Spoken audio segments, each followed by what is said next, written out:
switching gears. Killing County documentary. This is a documentary, unfortunately, for those that listen to this. There's a lot of people from different states that listen to this podcast. Mm-hmm. We are actually from the city and state that this podcast from Colin Kaepernick is about.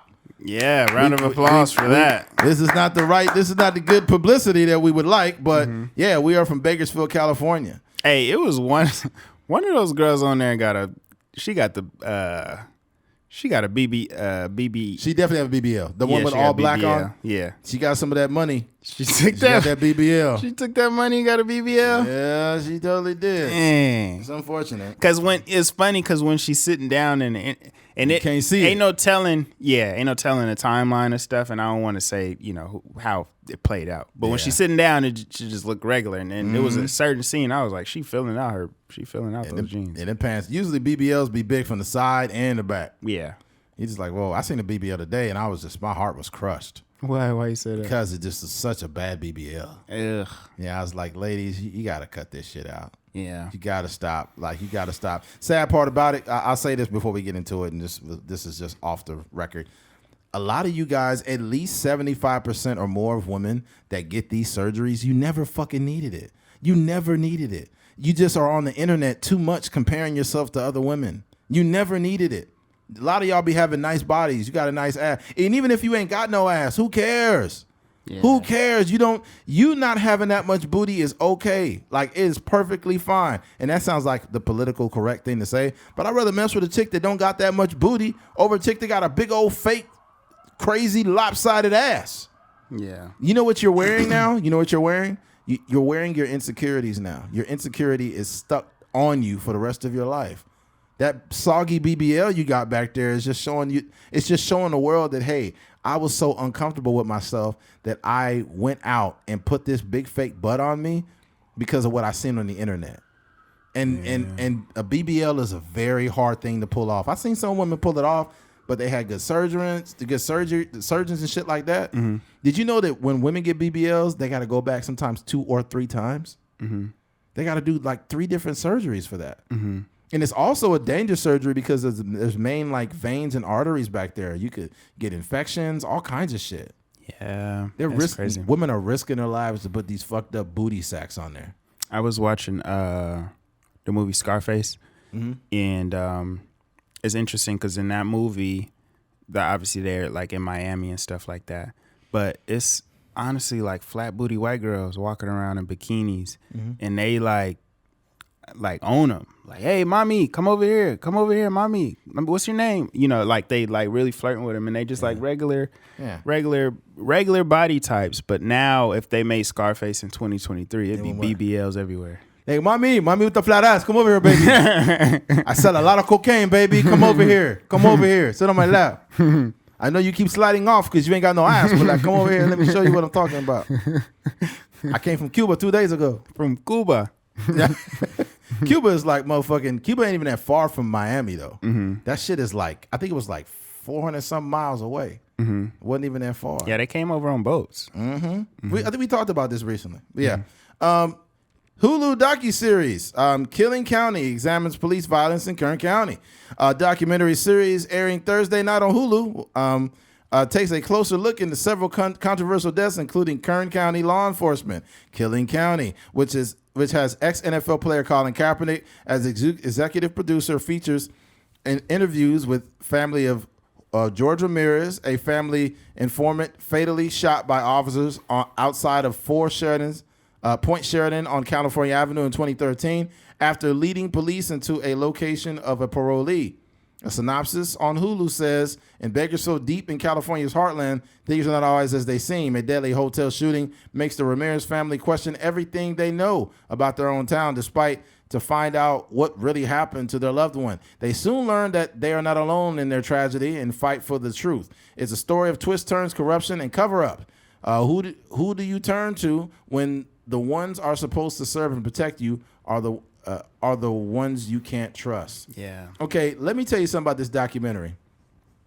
This documentary was not because this is what people, if you're a police supporting person, that's fine to support the police. But part of supporting the police is accountability, right? When you see a police department doing evil, fucked up, criminal shit. You don't say, oh, it's Colin Kaepernick just making up narratives. This is all true. All of it is true. You need to watch the documentary before you form an opinion about anything. Just shut the fuck up, watch the documentary, and you will see the amount of corruption that exists in this city with Bakersfield Police Department. You will see it. It is fucking disgusting. And it's criminal, and these officers need to be locked up, especially that fucking Mac Wimbish. Mac Wimbish, that motherfucker is involved in 2 different shootings. You have some rogue cops out here. And let's say this. Eddie, why are you talking bad about the police? I'm not talking bad about the police. What I'm pointing out is the police that are fucking up. And let's be clear. The one bad apple theory is bullshit. Here's why. I'm not here to say that most cops are bad or good, but what I can tell you is they are 100% human. And where there is human error, there is corruption. Sorry to cut you off, but the reason the bad apple, the cliche, doesn't work is because it's a system. 100%. And the system is like designed so that no one gets in trouble. You know, none of these police officers have been convicted of anything. Nope. There's been a few leave of absences, and that's for a decade. Mm-hmm. Or, you know, since 2016 or whenever they 15. started. Yeah, 2015 when they started documenting this stuff. Yeah, and I'll say this right here. The idea of the few bad apples thing is bullshit because, first of all, this is where it falls flat on its face. When you're dealing with the public, you can't have any bad apples. This is not McDonald's where you burn a batch of fries and just make a new batch. You're dealing with human lives, and the mistakes and the shit that you do will affect people for the rest of their fucking lives. Not to mention, there's a lot of different lewd behavior and bad activity. We just seen a cop a couple weeks ago that was sucking off a bunch of cops at the department. There's a bunch of cops fucking up all over America, and in Bakersfield is one of the fucking worst. I don't want to hear any apologists. I don't want to hear anything about, oh, God, they're just trying to make the BPD look bad. I got teammates that I used to play football with that are cops. Great guys, but that don't mean that their buddies ain't fucking up. I've had situations where I've been stopped so many times for no reason. Because there's been a lot of civil rights violations out here in Bakersfield. They were leading in civil rights violations, which is also a problem. Me and Keith have been out and got stopped for no fucking reason. Yeah. Me and Keith just going down the street, minding our business. Trying to get a workout in or Yeah, something the like cop literally pulled from behind one dude, who was a Mexican dude, pulled from behind him. He was already pulling over somebody else. Yeah, he stopped. He just looked in there, seen 2 black guys, came around and pulled us over for no reason. And First thing he said, what did he say? He's like, where you going? He didn't even tell us why he pulled us over. No, I think the first thing he said was probation or parole. Yeah, that's what they ask you. When you're black out here in Bakersfield, they don't say, hey, where's your license and registration? You know, shit that you supposed to ask. And then also just asking, you know, basically saying, I pulled you over for this. The motherfucker just pulled us over for no reason. Oh, let me see your license. All right, you're good to go. And here's the thing. That's when I had the freaking Malibu. So that was like 2014. Police back then was still wilding because it wasn't enough cases of body cameras wasn't a thing yet. And in the 90s, it was way off the chain. The police could pull you over, do all kind of shit. My dad was violated by the police multiple times. That's what my father always told me. When the police pull you over, you will not win. Say yes, sir, no, sir. Be respectful to them because they will look for any reason to get you out the car and whoop your ass. My dad actually got off with slamming a cop on his neck. There was a time when my sister was like 3 years old and an issue separately from my aunt. My aunt dates a bunch of toxic ass motherfuckers. And like one of the still? Still? This is back in the day. My sister was like 3. I wasn't even around yet. Yeah. But she still does. She's an idiot. Anyway, but my aunt was dating this dude. I guess the dude put his hands on my aunt. Yeah. And my dad went there, chased the dude down and slammed him. Cop comes over there and just immediately gets aggressive with my dad. And it's because my stupid ass aunt was like basically saying that my dad was in the wrong. So what ends up happening is the dude tries to get physical with my dad, starts hitting him. He tells him to stop. And my dad had just put manure in the yard. And my dad grabbed the cop and picked him up over his head and slammed him in the manure on his neck. Police came and didn't do shit to my dad.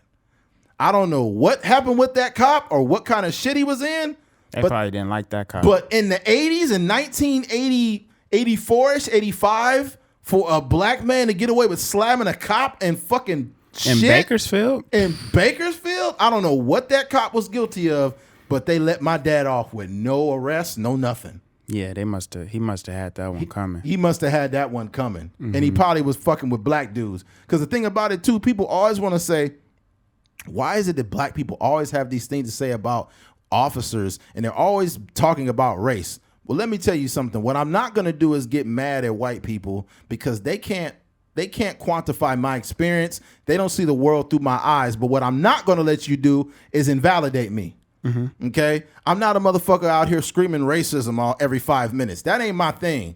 But let me be clear. I've had a lot of racial encounters with cops in Bakersfield. Some racist shit. I was in a lineup of 30 black guys on the side of a street over there off of, what's the name of the street? It's right off of New Stein and Taylor. Mm-hmm. It's Taylor Street, which wasn't the greatest street back then. But I had a buddy that lived off Taylor. It was me, it was my homie Levante, and Nick Stowe. Nick Stowe is a really cool guy. Really smart dude. No disrespect, Nick. Kind of nerdy. Just an easy guy. Wears glasses, the whole stick, right? Mm-hmm. Me, Nick, and fucking Levante are coming down from my homie, the Meech, coming out of Meech's house. Mm-hmm. I'm talking about we're way away from all the ruckus going down the street. All of a sudden, we hear somebody yelling, "Hey, come here! Come here now! Hey, come here now!" And he's yelling. He's just yelling, right? And I remember that night, I remember what I had on. Because back then, the tall tees was in. I had a big, long T-shirt. I had a silver chain on, and I had a hat on. And I had, the shirt had like a doughboy on it. Mm-hmm. Don't tell me why I was wearing that bullshit. Mm-hmm. But anyways, we're going in the car to leave, and then the cop starts jogging down the street towards us, and we're like, what? And he's like, come here now. Fucking come here now. He's cussing us out. He gets behind us, right? And he's walking us over there, and I try to say, what's going on? And he didn't, I'm not saying he had his gun on us, because I don't think he did. I'm not going to make up some story. But he looked like he would have pulled that motherfucker. So he sits us down. We're sitting down there, and there's literally at least 30 black guys from the age of about 21 to about 23. We're all pretty young. None of us look alike. None of us. Which proved this is racist. Because you're just picking any black guy that's in the area, mm-hmm. right? And then the actual victim of the crime, it was a break-in. Her brother came out and he didn't know what was going on. He's like, what the fuck is going on? Who did what to my sister? And he's a concerned brother after his sister has been victimized. Mm-hmm. They take him. The police grab the brother, who is just a concerned citizen. Mm-hmm. They grab him and slam him against the fucking wall. Boom. And you know how on those apartment walls, there's like it's not like plaster, but it's like this crumbly. It's kind of like, it's like if you ran your hands across it, you scratch it off. They hit him so hard on it that a piece of it came off and it was crumbles everywhere. And then one of them choked him, got him down, arrested him for no fucking reason. And right when that happened, I looked at Levante and I said, hey, don't say shit. Just be cool. Don't say nothing. Mm-hmm. One of the cop walks up. They walk up to me. I swear to God, my right hand on my father's grave. My right hand. He walks up to me, and I was pretty big. I was probably then about 275, 280. No, I'm probably like 265, but I was still lifting weights. I was pretty big. He's like, so what's up, man? You play football? I was like, not anymore, but I play for BHS. He's like, oh, so you're a big motherfucker, huh? You're a big motherfucker. That's what he told me, and I was just like, what? Levante ran track at Highland. He's like, oh, so you're a fast motherfucker, huh? You're a fast motherfucker. That's what the cop said to us. Mm-hmm. Swear to God. And I'm just like, what the fuck is going on? This is some sick shit. Mm-hmm. Then some younger girl was there, and they was having conversations about how nasty that girl was. Like, yeah, she's a little slut. She's a little whore. She's nasty. That's what the police was saying? I swear to God, on my life, on my father's grave, these disgusting, racist, nasty fucking cops were talking about how a teenager was a slut and how she was nasty, and you got 30 black men on a fucking curb talking to us like this. It was the most vile, it was disgusting. And then he finally gave us back our ID. He said, all right, you guys are good to go. You get out of here, right? So we left. And that day, and I remember Nick was crying.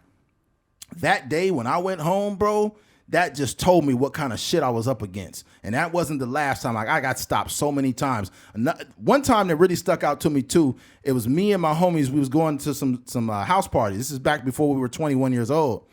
and a cop stopped us, and my homie had a red shirt on, and I think he was the only one with a red shirt. And he's like, "What the fuck are you guys doing out here?" And mind you, this is new development in Bakersfield. My homie, who was African, his family made good money, and they lived in this brand new development. He said, "I live out here." He's like, "Are you sure? What the fuck are you guys doing out here? What are you doing in this neighborhood?" And he was like, "I live down the street. I live right there." The cop was insinuating, "Why are you three niggers doing in this neighborhood with a red shirt on?" Mm-hmm.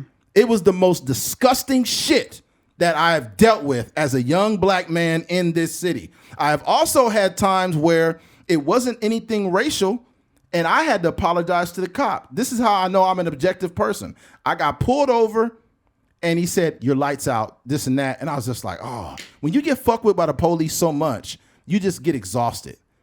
So the cop gets in his car, and he's like, "Oh, whatever, man." So he leaves. I go back and check my light, and it's really out. And I said, "Excuse me, officer, I want to apologize. You was just doing your job."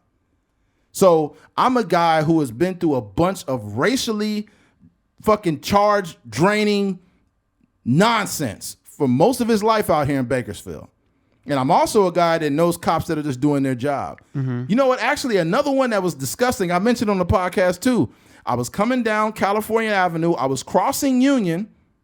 I was headed west on California. The cop was driving down Union. He was headed north on Union. He did an illegal U-turn to come around and pull me over in the Food Max parking lot. And he pulled me over and says, are you on probation or parole? And I was like, "No." And then he said, "Why don't you have rims on your car?" He asked me, why didn't I have rims on my car?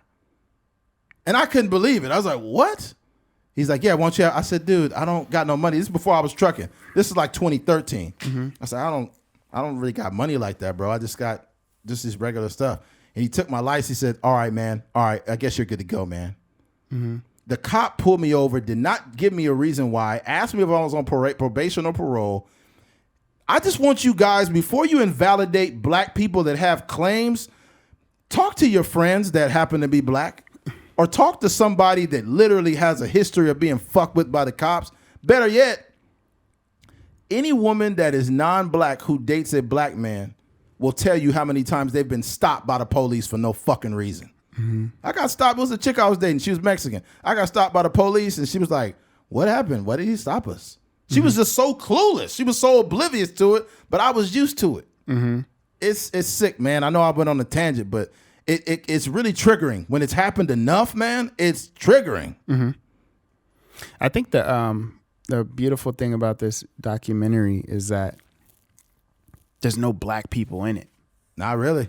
No, there's not, huh? None of the people that got killed were black. Only the cop is in there, the one that's doing like the commentary. Yeah. Mm-hmm. Mm-hmm. And I think that to me is powerful because, one, everybody thinks Colin Kaepernick is just like this race baiter, anti-white, person, but I think from the beginning it's always been about the justice system, right? Yeah. And how he just didn't appreciate how police officers handled, just citizens and the society. And also, I think that there's this idea that happens, especially in Bakersfield. There's a separation, right? That there's some Mexican people out here that think like they don't live under the same circumstances. Like, oh, dang, that's sad what happened to George Floyd, but not knowing they have like situations that they go through that are similar, So it's just, I don't know. I just get this from having conversations with Mexican people. Sometimes they often feel like there's like, dang, like this, I'm praying for your people, bro. But it's like, no, like this is a problem. This is a police versus society thing, or police versus civilians thing. This is not a black and white thing, a black and whatever thing. So I think that is kind of like one of the messages that gets like shown in this documentary. And obviously Colin Kaepernick is a person that he got the afro, and he's obviously very influential in black in the black community. But I think the way he put this thing together by showing like it's like 3 or 4 Mexican families and then one white family and officers, police officers. and journalist. Yeah, exactly. So that's another aspect of it. But I just think the way that they painted Bakersfield was like it's just real, right? The way that they set it up, like, this is a very diverse city. They had but it's also a people that is like, the people moved from the Dust Bowl and all that stuff, and they moved out here. It's like one of the only towns that still has that kind of like more West country, Texas, West Texas than West Hollywood is, I think, what they said. Exactly. That's true. Yeah, that's big industry, oil. Yeah, so it's kind of like a big city with a small town vibe. That's kind of how they describe it, and that's real. And when they get down to it, it's crazy because James, who we were talking about on the podcast, James De La Rosa. Yeah, that's a person that I didn't know he was going to be mentioned in the documentary, but that's the situation. Literally happened off the 178 over there, and I don't remember how I knew him. I think I knew him just like in passing from like going to parties and stuff like that, and just seeing him around. And I do remember that situation. And when you know these people, and the guy David Silva, he just has a familiar face. So I don't know if I might have seen him around in some capacity, on a bus or something like that. Yeah, you just never know. But when you start, I think the thing that I got from it is like, these are real human beings. These are people in our city. These people have families, their brothers, their sons, their dads, and all these different things. White, Mexican, all these people. All different races. And that's the thing that, like, because I know for me, like, our office is downtown. So when they're doing these protests, sometimes, like, I if I'm here late, I hear some of it. I see the people standing out there, and I don't really know what's going on. I'm just kind of like in my own world.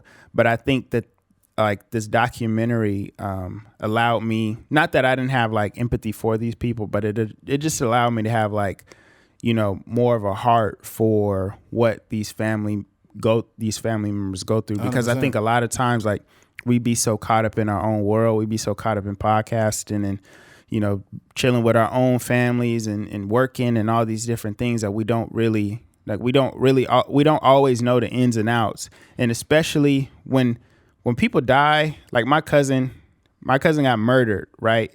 And when the article comes out, it says Tremel Shotwell, blah, blah, blah, gets, shot. If you got any details, call the 66133 whatever number, the Bakersfield hotline or whatever, right? That's all the information that we get. And that's what happened when these people die. Yeah. When the police shoot somebody, it's like for months, weeks, there was an officer that got grazed, or officer shootout, or whatever the case may be. If you got any more information about this situation, call this number. And that is like a paragraph. It's a lopsided energy when an officer first of all, when an officer is affected by something, if the officer is innocent, just trying to do his job, my empathy does go out to that officer. But my issue comes, why isn't that same thing granted to the people that they shoot? Why isn't the one bad apple theory narrative real with people? Yeah. And it just, the thing that's crazy to me too is it's strange too. I don't want to jump around, but I knew James De La Rosa. I'm not saying we were best friends, but I knew him very well based on the fact that we would always go to the gym. We went back in the day. Body Exchange was off of Oswell, and the new one's kind of off of Oswell too, but it's kind of closer to Walmart now. But back then it was over off of Oswell and further towards the 178. And I seen James De La Rosa go from like over like 400 pounds or around 400 pounds to getting smaller than me. And he was determined. He would go to the gym sometimes 2 times a day. We would have conversations long after our workouts. And to have a conversation with him and talk to him all those times and look at how hard he was working, and then you see him shot on the news, it's like, what the fuck happened? That was a trippy part because they said exactly what you said on the podcast. He lost a lot of weight. Yeah. And they were like, he would never carry a weapon, none of that. They were saying if he reached for his pants, which too big. they were saying when he came out of the car, he was waving his hands. He said it was because his clothes was too big, and he was probably, holding trying him to up. pull his pants up. Yeah, but I think when they talk about this is what I don't like is when something happens and the police shoot somebody, they invalidate him like, well, he wrecked. What was he doing wrecking? And he wasn't a nice person. It's like what you have to understand is this. It is a real thing when the police are behind you. First of all, let's be clear. He was driving fast, got off the freeway. I don't know what was going on in his mind. Sometimes people fucking get scared and they behave erratically because the police are behind them, right? I think he crashed prior to the police. He did crash prior. Yeah, he was drunk. I guess that was the thing. Yeah, I think he was driving drunk and he crashed into the thing, and then that's when the police showed up. Yeah, afterwards.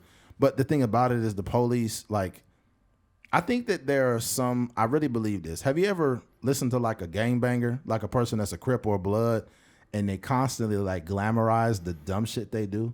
Yeah. Like, yeah, cuz we seen homie off of 34th Street and we pulled up on it like, what's up, cuz? You ever heard them tell these stories? Gangbangers be telling stories like about bullshit, like it really matters. I think cops sometimes do the same thing. Yeah. They said, did you see what the dude said? The dude said something about he said like oops or something. What did he say? He said something. I think he tickled his feet or something like that. Tickle. And then it came out later that he was doing this. You got to understand that a cop is a regular person, and with human error comes. It's not even human error.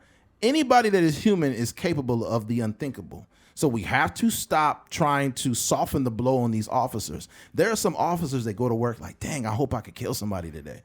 I heard something on the Joe Rogan podcast that made me just like think differently of Ronnie Coleman, the ex-bodybuilder, right?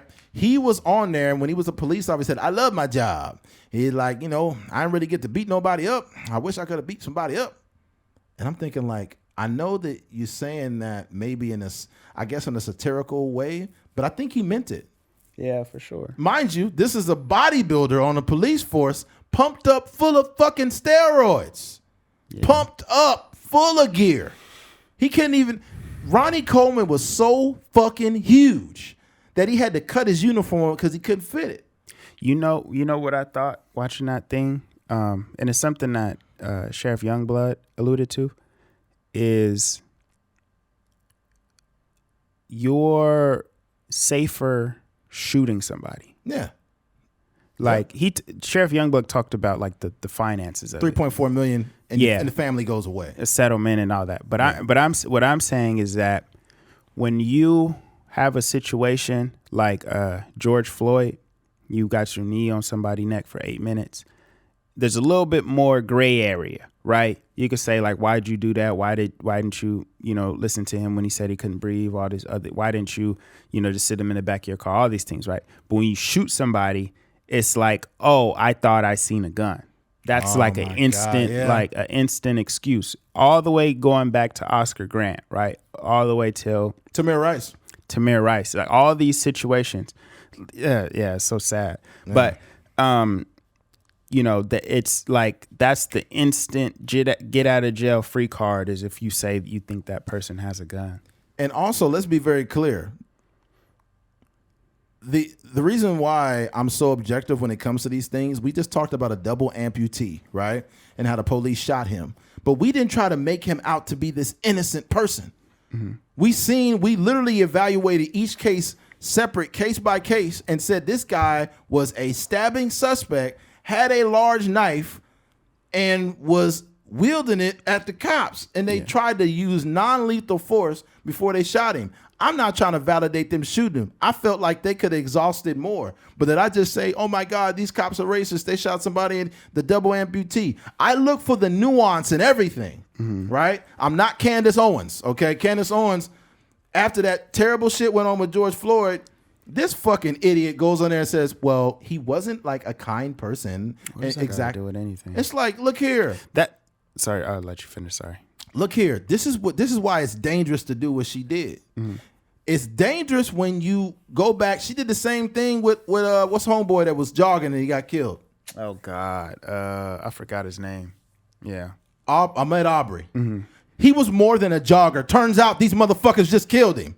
And she never went back retroactively to say, you know what, I was wrong. All she did was galvanize the wrong people. She galvanized a group of people to look at this black man as some fucking criminal that was doing something he shouldn't have been doing, when in actuality, it was these racist motherfuckers that pulled up on him and shot him. Yeah. Okay? That ain't cool. And they ended up going to prison for the shit they did. They were wrong. And one of the dudes that was with him, he ratted them out. What does that tell you? They was in the wrong. They was looking for somebody to hurt. So that's the issue I have with people. When you talk about this shit, you need to be objective, or you won't be able to have a valid opinion when the shit goes south. Yeah. So that's my thing, man. When it comes to some of these cases, now there was one that we seen, I forgot the kid's name, the one that robbed the subway. In the documentary, there was a guy that robbed the subway and he used the tire iron, but it was a specific tire iron and it did look like a gun. Yeah, it did look like a little, like a rifle. It looked like a rifle. It did look like a rifle, right? But it's also true that they didn't give him a motherfucking inch. Yeah, I remember what I was going to say now. The beautiful thing about this documentary, and just like from a cinematic standpoint, like I really appreciate what they were able to do, just from a filmmaker's perspective, right? The ambiance of it. But one of the things that what they did was they didn't make anybody perfect. No, they did not. Because generally, not all the time, there was probably one person that was like completely absolved from doing any wrongdoing, and that was David Silva. All he was doing is freaking leaning on a fence, right? Mind his business. Yeah, he went to the hospital and they turned him away. Oh wow, go ahead. Yeah, but it's funny, after watching that doc, I got like you know how you watch like Jeepers Creepers or something, and you'd be like, dang man, I don't want to, like, I'm not gonna go to sleep, I'm gonna stay up all night. I low-key be having like nightmares about, not literally, but like these kind of strange like little inklings about like police officers now after watching that documentary. I don't. I know I'm good. I know God got me. Yeah. But so the thing that I liked about it is they didn't paint anybody as like these perfect human beings. And that's good. Yeah, because I think what the real point is that they should be able to have their day in court. Yes. They should, if they did something wrong, they should go to jail, they should go to prison, instead of, facing the death penalty for doing something that's like, not worth their life. So yeah, I think that was one of the things that they did, Yeah. What I don't like though, and what I've noticed, is very liberal outlets always paint somebody as perfect and nice, and he was a good kid, he was this, and he was that, and this, and he had a pet dog, and he had all these things, right? But that right there is what is the problem. And what a lot of right-wing outlets do is, because they're super pro-police, they paint the police. They make them look terrible. Huh? So they make them look terrible. They make the victim look terrible. Yeah, but they try to put the cop in a position to where he's always being validated for what he did. Yeah. They're always backing the police. But the problem with that is when you got a very liberal narrative that's painting this person that he pet puppies all day, and then you got this side that's always making the cop look right, you don't have the truth. You don't have a objective narrative. And that's the problem with how we're receiving the news. Yeah. You got super right-leaning people that never see the wrong in what the cops are doing. And you got people that are on the left that all they do is paint everybody as a victim. We just said this. I said this before we even talked about this. Everybody is not worth marching for. Everybody is not worth going to bat for, because it makes you look bad in the long run. You know what I'm saying? The Tamir Rices, I'm going to bat for him. Little kid minding his business gets shot by the police for no fucking reason. Yeah.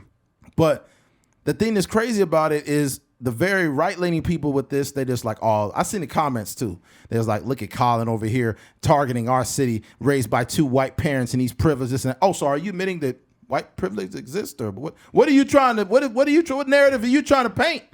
He grew up in a privileged household. That's got nothing to do with anything. That's got nothing to. So you're invalidating Colin Kaepernick's whole existence because he grew up with 2 white parents. The sad part about it is one of the dudes on there was white. Yeah. This is the funny thing. You can't say that the people on here were plants by Colin Kaepernick because they all lived here. Yeah. Like Kiyoshi Tomono. Kiyoshi asked the tough questions. The thing, the first dude was George Ramirez. Mm-hmm. That dude was an informant, but the police in Bakersfield illegally used him as an informant without him being documented as an informant, and they didn't protect him, and he ended up dead. That to me is criminal. They should be in prison for what they did. And what's his name? They show up to the scene not knowing which one is Hager, and which Harder, one and which one is Harder, fucking Ramirez. yeah, and they kind of looked alike. Yeah, and they just start shooting like fuck them both. Because also you got to understand, was there some type of how do you say? Was there intent behind what they did? Because they knew that they illegally used him as an informant, and if he went out and he spoke and talked about it, they was like, we don't want him to speak. What if that happened? Yeah, you never know. A lot of this shit didn't add up. And they keep letting these cops off, man. They got to stop it. What's that dude's name? Davila, or I forgot his name. The one that was in McFarland, USA. Damasio Diaz. Diaz. Yeah. Okay, Diaz was stealing motherfucking narcotics and selling them. Him and homeboy, right? The fact that he's in the documentary is wild. He should still be in fucking prison. He should be in prison right now. Yeah, he got a good old boy's treatment. My uncle got a fucking federal drug charge and did 13 years. Yeah. So if my uncle's selling illegal narcotics and he gets 13 years, you being a police officer should get the book thrown at you because you know exactly how to break the law. You know exactly all the parameters of the law, and you broke it. And they let your bitch ass out, and you on there like, yeah, it was crazy. I got in too deep. Motherfucker, you a cop. Think about the amount of corruption that is going on in that department. And what's crazy, here's the crazy part now. BPD is getting watched by the United States. They can't fuck up anymore. They got no wiggle room. They got no wiggle room now. But that's what the documentary said. They said all this stuff by Kamala Harris and this monitoring and stuff like that, that's just a conversation. They said at the end of it, it says when all these things happen, they had all these settlements, right? Mm-hmm. $3.4 million. The family of the subway person got $100,000. The other family, I think the Ramirez family, they got 400 racks or something like that. They were saying first of all, that's taxpayers' dollars. The police officers aren't paying that. But they said when the California government comes down with these things and they're going to monitor for the rules and all these things to change. It's just talk because there's no checks and balances. They don't actually have to change anything. And if they don't change anything, there's no consequences. So it's just like if somebody come in here and they just like watching us do our podcast and they say, hey, you should do this. But if we don't do it, then it's just... It don't matter. It's just no rule. Here's the issue. I think in some way they're being incentivized to do the wrong thing because that's how prisons stay full. When you think about it, this whole judicial system all has a face from the judge to the cop on the ground all the way to the CO that's in the prison system. It is one big motherfucking system. And all this shit exists for a reason. It is by design, my friend. It is not just by, this is a mistake or this happened here because it would have happened, right? I'll say this. They said something that made sense. Start attacking these people's pensions. Not only that, by law, there needs to be when you break the law as an officer, you should receive double the sentence automatically. My uncle did 13 years. Your ass should be doing over 20 for what you did. You stole police evidence and sold it. So you did an illegal activity outside of being a cop. You didn't just do something that should get you a write-up. And what did he do, only like 3 years? It was something like... I don't even know if it was that. Ridiculous. It's so many cops getting busted. It was another dude. I think I'm a year older than him. I'll look him up. But we talked about him. His ass got on YouTube and made an apology video. Mm-hmm. And he was like, the devil was working in me and this and that. And it was a bunch of people like, we know you're a great guy. We thank you for your service. Are you that much of a fucking cop dick sucker? You need to hold him accountable. This motherfucker took your tax money. He is what you call a public servant. I don't pay you money to steal and be a fucking criminal. Okay? I could go walk up to a crack dealer and pay him if I wanted to do that. The job that you have is a public servant. You serve us. We don't serve you.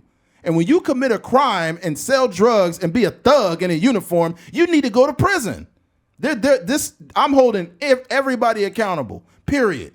Because if my uncle gonna do federal time, you should be doing the same thing. It sucks when my uncle got to go through all the parameters to try to get a job just to take care of himself. But you motherfuckers can go out and commit a crime and you get 3 years and a slap on the wrist and you get to be in a documentary. Are you fucking kidding me? What kind of shit is this? In a movie. In a movie, you getting paid off McFarland USA and a documentary. That's crazy. Yeah. And here's another thing too. And I'm not saying this is concurrent at all, but we have to understand that there's been a long, long history of police in the United States, and especially in Kern County, being very vile. From the prequel of all of this goes back to Oildale. There were literally officers that were Klansmen in the fucking force. This has all been proven. This is not me making things up. This is not me saying that, all these white officers belong to the Klan. I'm just saying the facts of the case. They literally was Klansmen that had infiltrated the police force. So can you imagine, before you invalidate black people's claims, getting pulled over by a Klansman in a police uniform at 2 a.m. on the side of a road by himself? Can you imagine how it feels to be a black citizen getting pulled over by a motherfucker that's got that much aggression and hate towards you? Not to mention, right here in Bakersfield, over that bridge is a sundown town. If you don't know what a sundown town is, go up and look it up on Google. A sundown town is any place in America that if you were black, you could not let the sun shine down on you or you would be killed or beaten. That is a fact, and that is in Oildale. Right when you get to that bridge, my dad remembers a sign.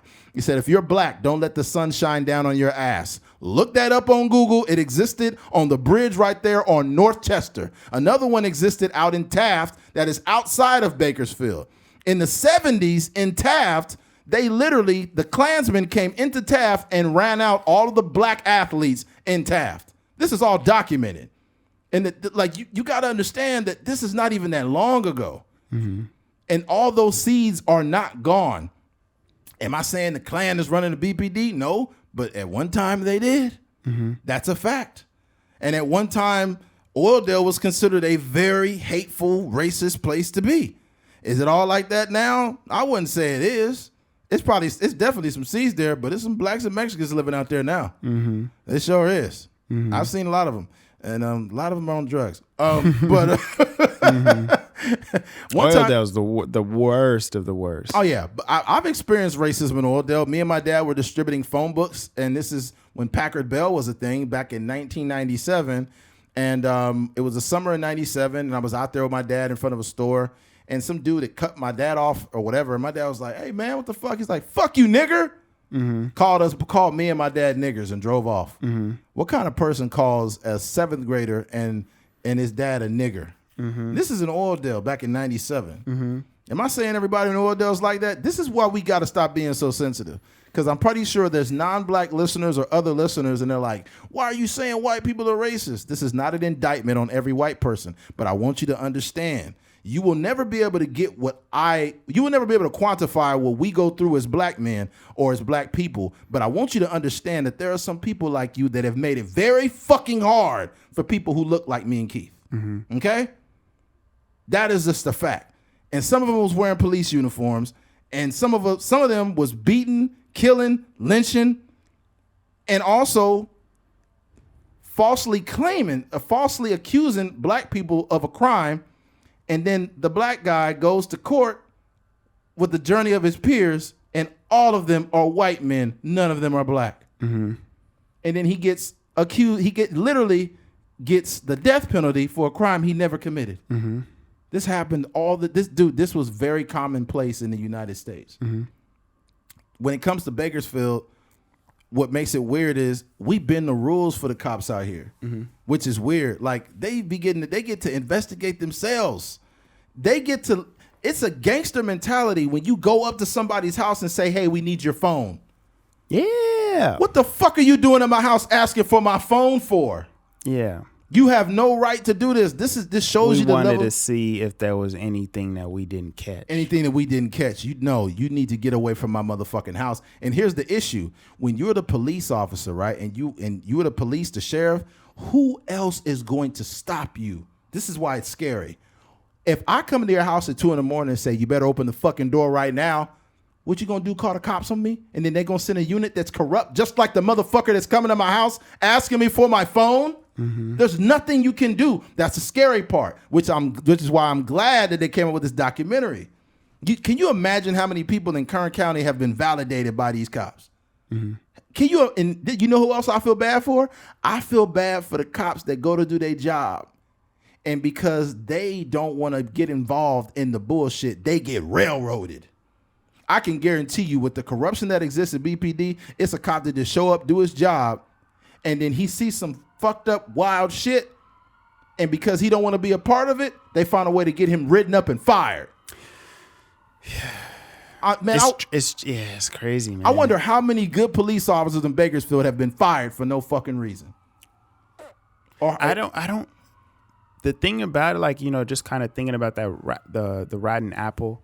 I was about to say Rotten Tomato, but the Rotten Apple. And this nigga getting sleep. He just making shit up. Well, the Rotten Tomato is like the film score stuff. I know. But when I think about, what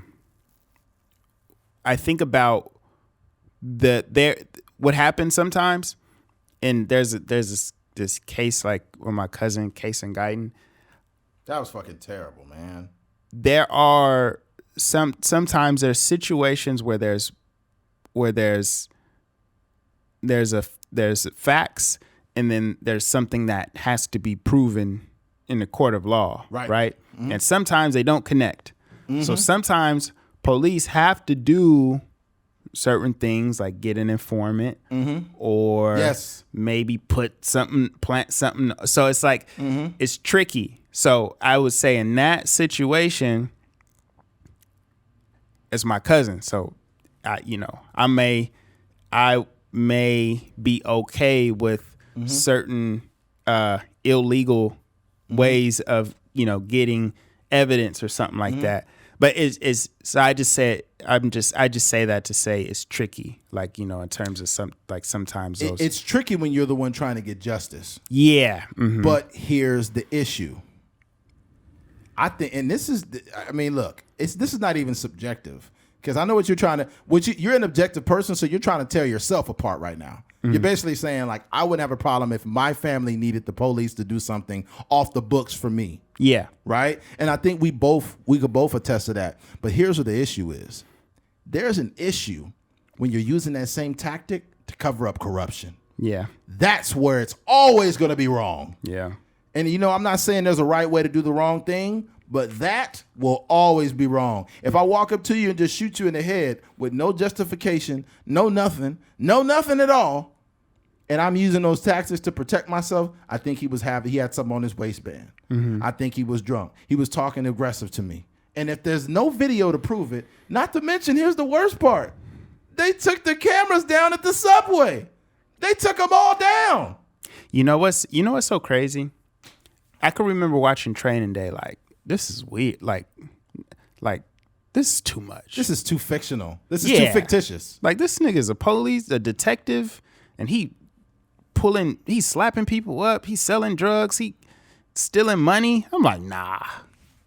And then you start to like really peel back all these stories, and you're like, yo, this came from somewhere. They didn't just make this up out of thin air. Bro, you need to understand that the history of the police. Let's be very clear when we say this. It is a very nuanced topic. I mean, how many times have we seen? I'm not talking about fictitious. I'm not talking about Training Day. We're talking about cocaine cowboys in Miami in the 80s. Mm-hmm. Have you seen that documentary? Mm-mm. You need to watch it. The reason why they were able to get away with selling so many kilos of cocaine is because the police was on the payroll. Yeah. 70% of that force was doing illegal activity with these guys so they could sell the drugs. Yeah. It got so deep, right? Check this out. They got so smart with how they transported cocaine around Miami that they were using tow trucks, literal tow trucks. And they would have a car full of kilos that acted like it was a broke down car on the side of the road. They would pick up The tow truck would pull up, pick up the truck or the car that had the dope in it, and transport it around town. They had thousands of tow trucks picking up dope, taking it everywhere. And the police knew about it. In fact, the police orchestrated it. Do I need to keep going? American Gangster. It got to the point where he had to testify against the police. This is the true story. This is how sending drugs through freaking caskets. Literally, they literally were taking cocaine from that was Vietnam. So in Vietnam, when soldiers died, they were smuggling in pure cocaine in the graves, or excuse me, in the caskets of dead soldiers. So it's two things that's sad about that. I think it's sick that you would smuggle cocaine in the casket of a soldier who fought for this country, but it's also sick how many men died in Vietnam. It's like a double layer. It's it's a layered situation. How many men went out there and died for this country? Yeah, right. That didn't have to. In addition to putting cocaine in a fucking casket. Yeah, imagine your dad, your grandfather, something like that. You know what's sick about it though, and like I said, I just as disgusting of a act that was to smuggle cocaine in a casket. That was fucking genius. Yeah, it was a evil genius, and he was getting kilos of pure cocaine out of Vietnam, man. That's fucking nuts. But yeah, if you're gonna do it. My God, there's no right way to do the wrong thing, but God damn it, that's fucking close. Yeah, my goodness. Yeah, man. There's been so many. There's been even during nothing illegal really gets done really without some form of law enforcement getting involved. My cousin, I could say this. My cousin, his job literally. Because my cousin was a CO for many years, I think like almost 20 years or something like that. But he got promoted, and his job is literally to investigate COs. Literally. His job is to investigate COs that are smuggling dope into the prison. Recently, he told me that they took this chick down. She made $30,000 illegally through the prison in a month. They had a search warrant. They kicked her door down. She wasn't there. They eventually caught up to her and locked her up. This is a CO. So on every level of the judicial system, there is corruption. So this narrative, like, you know, that's crazy. And I don't want to compare you to like a police officer, but you can kind of see from a firsthand point of view. Not that it makes it okay for them, but I'm saying. Just being in a space and your eyes get big, all these TVs running in and out of here, nigga. If I just snatch one of these, there we go, and that happens. But these people are holding their hand to the Bible and raising their right hand, you know. And I think one of the things that I seen in there, and this is like the reason is from a creative. This documentary is amazing to me because. This, like, I'm writing a thing now on Bakersfield, like this movie called The Field, and it just adds another element because it's already a hood drama about, like, you know, gangsters in Bakersfield, but like this adds another element. Like, dang, what if I have characters that are police, law enforcement, and how they get tied into the gang and stuff like that. So that made it cool for me. But there's multiple shots in there where. The police, they look like if you scroll through my cousin's Instagram and you just see the stroller boys and all these like East Side Crips and stuff like that. If you look at some of those pictures with the police officers, it looks pretty similar. Well, you got to understand there's real police gangs. Yeah. Like legitimate police gangs, the Reapers and the Vikings, and there's real literal police departments with gangs. So it's a gang within the department. And this has been going on a long time. They literally have been investigating multiple departments for this, right? So we have to understand that corruption takes place. I just talked about a story where I was taking stuff from a job that I used to work at. So the little bit of levers that I had at a job and the little bit of power that I had to oversee something, I failed at it, and I was wrong for what I had did. But can you imagine as an officer when you take that? First of all, I'm not trying to give myself any leeway. Like I said, that was ignorant. That was wrong. But no one was harmed in that, right? And also, the store got insurance. But look, when it comes to being an officer, like I mentioned, this is not McDonald's. You cannot burn a batch of fries and just put a new one in. You're dealing with human lives, right? So when you are sloppy at your policing and you're not checking all the X's and O's and you just pulling triggers on people and you're like, oh, he had a gun. I feared for my life. You think the motherfucker that see you with the gun drawn ain't fearing for his life? And the witnesses said that James had his hands up. Right? But at the same time, man, it's... Shot him in the head. Yeah. Yeah. God damn. That was intentional. Oh, my God. That was intentional. Yeah, you don't accidentally shoot somebody in the head. No, he aimed for that. And he was far enough. It wasn't like a super close range either. And man, he could have shot him anywhere. You get shot in the head with your hands up? Oh my gosh, man. And the dude said, tickle, tickle. Like he got off on it. You got to understand, a person that knows, here's the difference. A department that knows that it's safer to shoot somebody than to do that. Imagine how they feel when they go out. And imagine what type of alliances they have within the department. Yeah. Imagine the type of illegal activity and things that they're doing. Right? So that's the crazy part, because the guy on there, that's why I'm saying it's tricky, right? Because the black officer, he's the chief of police. I forget his name. where's this? It's not San Bernardino. Where was he at? No. I'm talking about the guy from Bakersfield. Oh, you know, okay, the bald dude with the mustache. Yeah. Okay. Yeah. I remember he came to BC once at Bakersfield College, and he was just talking to I don't know if it was like a black thing or like, you know, like some sort of black student community thing at BC. But one of the stories he told, like very vividly, is he was at South High School when they created the Country Boy Crips. He was like, they was in the bathroom and they, you know, basically created the gang, and I was there. And like fast forward, you know, and he, you know, obviously like spearheaded, you know, catching the people that killed, you know, my little cousin, Case and Guyton. And, but when you see that, but you also know that he's like working for a police force that's the most deadliest police force in the country, and in some capacity enabling these people is something that is just not clicking. Yeah. You know what I mean? There's something that is not making sense. And like I was saying, even in that case, they I think they finagled. I don't know if this is like he say, she say, or if this is like public information, but I think they fudged some stuff in that case in order to catch some of those people, or to cover up some of that corruption. Some of that case. It's corruption's on all levels. Yeah. I remember Gavin Newsom posted something, and I seen a bunch of people praising him in the comment section, and they were like, "That's right."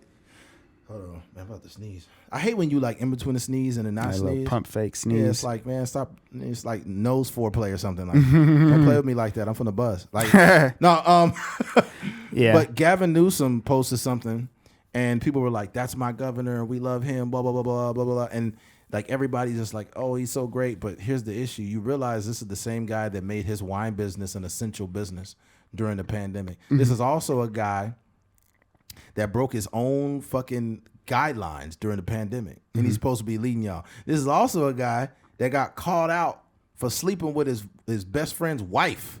That's crazy. Motherfucker sleeping with his best friend's wife. Not that it's any of my business, but just to give you an idea that people in these high level positions do corrupt shit. But also, you know, you speak about the east side of Bakersfield, you know, the highest homicide rate, but don't say much about the police brutality. Yeah, 100%. 100%. Yeah, it's like the thing about it too is this, and I'll close with this because we've been a little long-winded here. What's crazy, and I kind of lost my train of thought, but what's crazy not only about this documentary is the fact that a lot of people will invalidate any claims against the police because it's just, you know, you don't know what they do at their job. You couldn't do their job if your life depended on it. And you don't know what it's like being a police officer, right? And that is supposed to be a valid, just a super valid. I don't know what it's like to be a cop. So that is a valid point. However, it's very simplistic. I don't think you should take on a job if you are not built for it. We watch cops all the time, man. Like the double amputee thing, that's bad. And I feel like they didn't exhaust enough resources. But if you shoot a 73-year-old man with dementia, why the fuck are you doing that job? Why are you doing that job? If I'm in my truck and literally I haul gasoline for a living and I just start hitting people, driving over people's cars and just being reckless, I can't say, oh man, I apologize. Nigga, they're going to take me to jail. Yeah. Why is a guy like me that's a truck driver, why am I being held more accountable than police officers? That makes no fucking sense. I think that back in the day, and maybe not, maybe I'm just making this up, but I think back in the day when you were a kid and they like, what do you want to do for your career? What do you want to be in life or whatever? People put police officers. I think that some of those kids genuinely thought like, I get to help people. Mm-hmm. I get to be like a superhero in a sense. I get to go out and like, protect people that eat donuts and shit. Yeah, eat donuts and coffee and all that good stuff. People that break into houses, I get to help families out. I get to catch the bad guys and all this stuff. But I think somewhere along the way, there was like this infatuation with like the power that you wield when you're a police officer. Oh, yeah. Like you're God in a sense. Like I can kill somebody and take 2 months off, paid leave, and then I'm right back on the force. And I can do the same thing again, and nobody's gonna say nothing. That's a good point. Like when you're out and about. First of all, with me, I'm a law-abiding citizen, so when I see a cop, I don't really think of much. But what I do is I feel the energy, and the energy is this: if you in a grocery store or somewhere, and a cop comes up in a uniform, they got the dark shades on. It's just a whole attitude. It's just a whole different demeanor. And the other day, not even the other day, probably about a week or so ago, swear to God, I seen it was like a golf cart that I guess somebody drove into, my apartments right there. And there was 2 cops right there. And I just said, fuck it, let me see what's going on. I want to normalize not just talking and dealing with cops, but if I'm a law-abiding citizen, why should I be afraid? You know how many white people I see the police and wave at them like, hey, how you doing? Mm-hmm. Right? So I said, you know what? Let me go ahead and see what's going on. I was like, what's up with the cart, man? And the cop like stuttered. Swear to God. He said, somebody just stole it. I don't know what's going on. But the girl in the back, the female officer, she wasn't acting like that. She was just like, yeah, people ain't got shit to do. I was like, apparently not. Somebody stole the fucking cart and drove it in here. Mm-hmm. And I was like, man, I feel bad, Jai, to come out here on that call, man.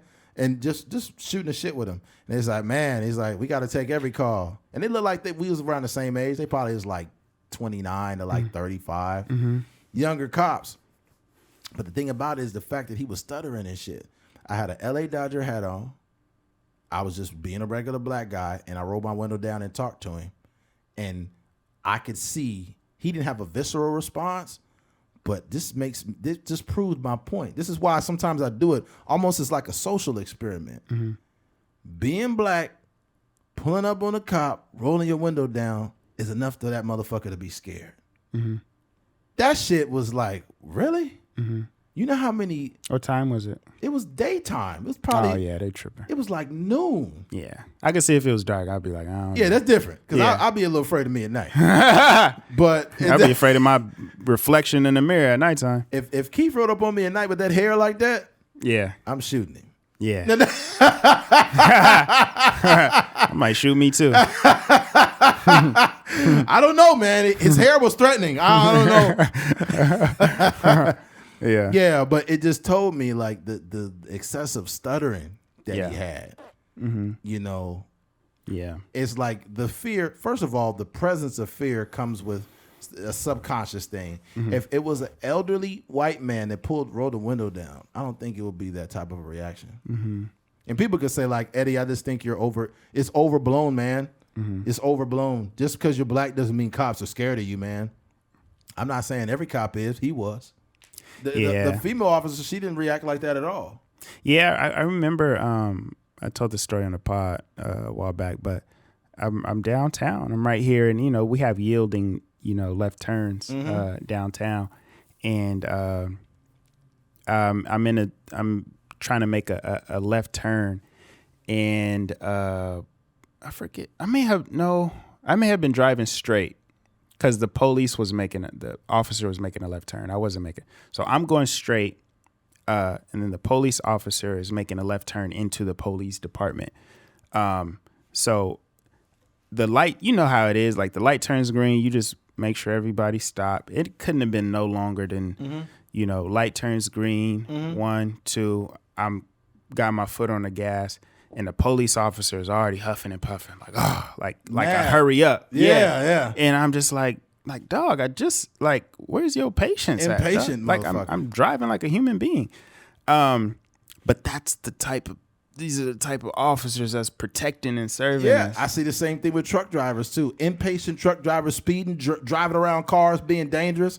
Why the fuck do you have a CDL if you're gonna act like that, man? That's crazy. I will say this though. I'm gonna keep this a buck. I've seen quite a few very attractive female police officers at BPD. Really? It's a couple. I seen. They didn't show none of them on the documentary. They wasn't on the documentary. I seen a few. Man. I seen this Mexican chick, and I seen a couple of these because it ain't no black woman on the force. But she, man, there was a couple looking good. This is how I'm going to game them. I'm be like, excuse me, here's my license. You could run I don't have a criminal record. I could take you out sometime. Go to BJ's or something. Yeah. Grab something to eat. Yeah. Because if you're dating an officer, right? You dating a cop, she's gonna do your background.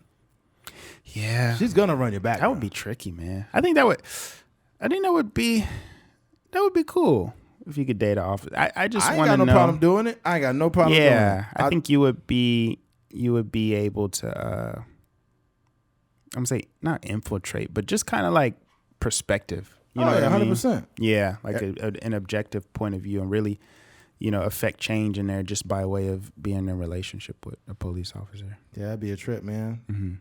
That'd be bad. But see, here's the problem with that, though. The problem with that is if you're dating a very sexually attractive woman that's a police officer, there's some dude on that force that likes that officer. I just know how it works. When men and women work together, there's always that dynamic of a guy that likes a girl, but he can never get the girl. When he finds out who gets the girl and he's mad, and you find out that I'm fucking that officer, I'm gonna start getting weird behavior happening around my place. Yeah.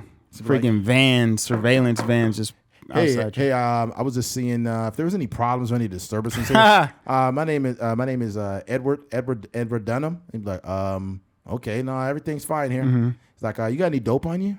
I'm like, no, man, what the fuck are you doing here? Officer Wimbish pull up to your house. If I see Mac Wimbish, I'm like, oh, this nigga wants some pussy. That's all. He trying to get the officer. Oh man, bruh, yeah, that's wild. I will say though, like genuinely, I don't know. I don't remember everybody's name, but James, David Silva. There was a Cerna. I think Cerna was the older man. Yeah, but, the old 73-year-old man, bro. Yeah, but rest in peace to all of those victims of police brutality, and and I genuinely want to commend the families, man, like for being so strong. I know that's. I personally haven't dealt with anything even close to that, but the strength that it takes to sit in front of that camera, to continue to protest, to continue to show up, to build community amongst each other, in light of a very dark situation. Just the authenticity they were able to portray on that camera and in those interviews. I also commend the people that got on there from the news, because that's not, they don't got to do that. Know what I mean? Jessica Arrington. Yeah, she was on there giving it up. It was a couple other people. Shout out to her, man. Yeah, and also the cops, on there, just like that's a thing that is not. I'm sure there's police off. You know how it is, like when it's like in a black family when like a black dude is dating a white girl or something like that, they just kind of look at them like, this nigga. But I'm sure that's how the police is looking at the other police officers. Like, what are y'all doing on this Kaepernick documentary? Yeah, because it's a level of objectivity that makes the documentary valid. And like you said, the people, even the families, are not trying to paint their kids in the best light. Yeah. Said my brother was a drug addict. He was in and out of prison. Yeah. He couldn't stay clean. Like, they were not trying to paint him as an angel. So that took away the people that are opposing it. That took away one of their statements they could have made. They didn't try to make them look like angels. Yeah. In addition to that, it wasn't no police bashing. It was only the information that was in the case. It wasn't nothing else. And it was also the actual journalists, the news journalists that worked on the local news. Yeah. That they were being very objective. And they weren't saying like these cops are bad. They never made statements like that. Yeah, not really giving opinions about the cops. They're just No. stating the facts. The cool thing about it too is they were reading the what do you call it, like dissertations or something from the police officers. Yep. They were reading it and they were trying to replicate the emotion. And I will say, as much as that Diaz guy was kind of like, he's just a product of the system. You know, he is who he is. He's a human being, whatever. But his role on there is so important because he just shows you like, I am a byproduct of the slap on the wrist that you get, or even barely getting in trouble. And yeah, it was he just like epitomizes like the police culture. Yeah, I am doing these things. I'm a undercover detective. I was walking the line. I went a little bit too far, and this is a result of that. So yeah, it's crazy. Yeah, and the other guy, Mara. There's been so many other ones that have done corrupt things. Yeah. There's a dude named Logan August. He's also, I think he got sentenced already. But Logan August, he was the motherfucker that came out and made a YouTube video. You know, the devil was working that day, and I just want to apologize. And a bunch of people on the thread were like, "It's okay, we support you." He's from Bakersfield. Yeah, he went to Stockdale. I'm like 1 year older than him. What was that situation? He played football. The motherfucker was stealing. He was stealing dope money. Yeah, okay. Yeah, so then he was like, the devil got the best of me, and, I just want to apologize to people for this and that. And it was like, the sad thing is the amount of police apologists in the comments. Yeah. It was like, it's okay, we're praying for you, we love you, everybody makes mistakes. No, motherfucker, because the same people that get murdered, the victims, you want to make them like they the motherfucking, you make the victims to look so bad, but you building up a cop that was stealing? Yeah. Like, come on, man, get out of here, dog. Like, don't do that. And if it's one person you could just look at and be like, there's no way you can paint them as a person that did anything wrong as the David Silva story. Yeah, exactly. If they just chopped it up into that piece and you just like, yo, you can't say no negative thing about that situation, especially the lengths that they went to and here's the thing, another officer with a slap on the wrist. Can I remind you guys? My uncle did like 12 or 13 years federal time. Logan August. Ex-deputy Logan August sentenced to 4 years in prison for stealing drugs from KCSO evidence room. Entering a sheriff's property room under the guise of retrieving drugs for destruction. Former deputy Logan August stole hundreds of pounds of marijuana and conspired with another deputy to put the drugs on the street. In federal, these are thugs. This is the definition of a thug. We're not talking about when you say the word thug, a lot of people think of the gang member with the sagging pants and the tattoos. No, it's an officer in the fucking department stealing dope and putting it back on the street. That is the worst thug, because this motherfucker knows every parameter to break the law, and he did it. And he only getting 4 years, and my uncle got 13. You see why I'm so mad about this shit? The same motherfucker that's supposed to uphold the law breaking it. That ain't it.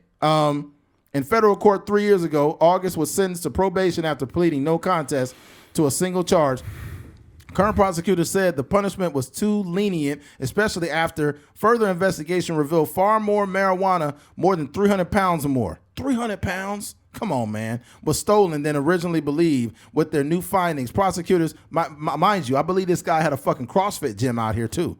Prosecutors brought the state charges against August and other former deputy. On Thursday, August was sentenced to 4 years in prison after making an open plea of no contest to the 15 felonies filed against him. The plea meant there was no deal with prosecutors in place, and he, in effect, was throwing himself at the mercy of the court. The prison term was met with the tears from his many family members and friends in attendance. August's young daughter cried, "I want my daddy." As a family, I don't care about her crying for her daddy. You know how many motherfuckers cry for their daddy every day, and their daddy doing a life sentence? Daddy is locked up for fucking 50 years. And you know what's funny? The judge has no mercy on them. But because this is an off, that judge needs to fucking be sat down. Mm-hmm. These judges that's giving these lenient sentences, they need to be they don't have any integrity. They are a part of a system that is corrupt, and they are one level of it. These corrupt judges that are ex-cops that are allowing this fucking shit to happen, they need to sit these motherfuckers down. Mm-hmm. Ridiculous. Mm-hmm. Then it says, August attorney David A. Torres had asked Judge Judith K. Dochich to sentence his client to probation. A prosecution asked for 5 years in prison. The probation department recommended a 3-year term. August had faced a maximum of 9 years in prison for charges that included drug trafficking, burglary, and conspiracy. Before handing down the sentence, Dochich said she took into account the complexity of the operation and the trust of community had in August as a sheriff deputy. August also induced others to participate in the scheme, something the judge said she weighed heavily in her decision. In the lengthy statement in the court, August apologized to Dochich, the deputies in the courtroom, and the audience for his actions. He said he was humbled by disgusted by his actions. "I disgrace everything you guys are wearing with my decisions," he told the deputies. August's voice broke as he addressed the audience. Blah, blah, blah. He had believed he would lose his family over the scandal, but they've stood by him. I shouldn't be deserving of having my wife sitting in front row, but God has restored my marriage. Nigga, fuck your marriage. And fuck you. You should be in jail for 10 years. Fuck you. I don't got no empathy for these motherfuckers. My uncle spent over a decade in prison, and this motherfucker got 4 years for a crime. Mm-hmm. That was worse than my uncle's. My uncle was doing the wrong thing, right? But the fact that you get to steal over 300 pounds of marijuana, and then he did some shit with his taxes where I forgot what he did. He did something with his finances too. I don't know. He filed for bankruptcy. That's what he did. He filed for bankruptcy and then something else. And I'm like this is just corruptness at its highest level. And the fucked up thing about it is when you allow regular human beings to have this much power, this is what they do. They will send some motherfucker to 50 years that looks like me and Keith, and then all go have a dinner party. And all the cops and sheriff all eating at the dinner party, having crackers and telling their police stories, and drinking beers and talking, having a great old time while they locking innocent people up, shooting people, and they just get to go back to doing their job like nothing happened. They gotta break this good old boy system up. That's got to stop. Yeah. That's got to fucking stop. But you know what? I'll talk Tom Blue in the face. I'm sure you guys got somewhere to go. Okay. So to work. Yeah, you got to go to work, man. Turn the podcast off. Okay. Mm-hmm.